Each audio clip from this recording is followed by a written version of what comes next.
affects millions of people every year. You probably know someone right now who's struggling with it.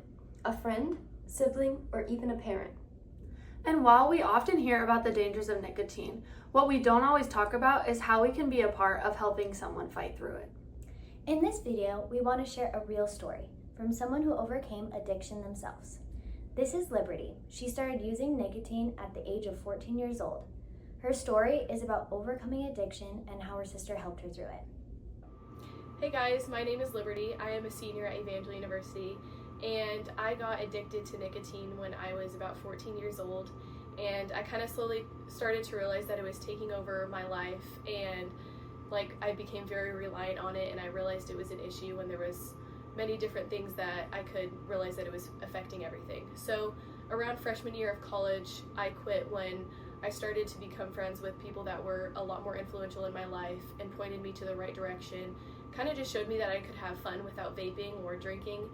And a big person that also helped me was my sister, who was just she was very caring to me about the whole experience and didn't judge me or in any way, and she wasn't very demeaning in the whole situation, because I think it's a very embarrassing thing to admit that you're addicted to nicotine of all things.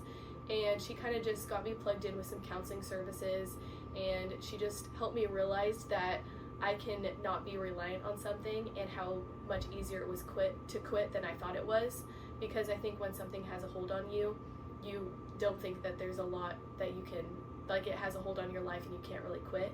And my sister just helped me realize that it didn't have a huge hold on me as much as I thought I did.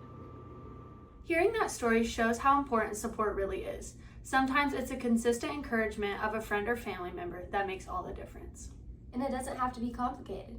Just being present, checking in, and showing that you care can go a long way.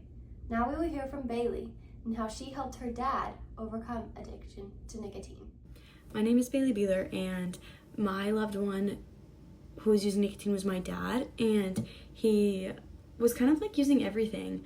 He was using patches of gum and the vape sticks, and I found out because we were on our way to the lake and I went to grab a piece of gum and that was nicotine gum. And so he was pretty honest about it, immediately. He was just hey, I'm sorry. And yeah, like I said, he was using everything. And then he had been using it since he was trying to quit smoking weed and THC, whatever. And so he was using that to combat it in a way, the nicotine was replacing it. And so he'd been doing it from November, and I found out at the end of May, beginning of June. And he never asked for help. I just kind of started helping him, and I basically would just he would call me when he could tell that he was if he had a bad day and he was craving the hitting it. He would call me and we would talk through it, and I'd just be hey, don't let this have power over you. You're so much stronger than that. You're so much better than that. And I would be why do you want something so little and small to have power over you? You have all these things and that's what you're gonna do. So we kind of got through it that way. And the advice that I would offer to someone is don't make them feel bad about it. Don't be how could you do this, blah, blah, blah. Just be there to help them and just support them. Obviously there's a point where you might have to just let them figure it out on their own, but they deserve grace and they deserve love, so give them that. That perspective is so powerful. It reminds us that sometimes all it takes is just a phone call to help them through it. And it's even important to notice how much family and friends matter in the process. Addiction can feel so isolating, but supporting helps break the cycle. What can we take away from these stories? First, listen without judgment. People need a safe space to be honest. Second, encourage them. Let them know you believe in them, even when it's tough. Third, offer practical help, whether that's reminding them of their goals, joining them in healthier habits, or helping them find counseling services. And finally, be patient. Quitting nicotine isn't usually a straight path. It takes time, grace, and persistence.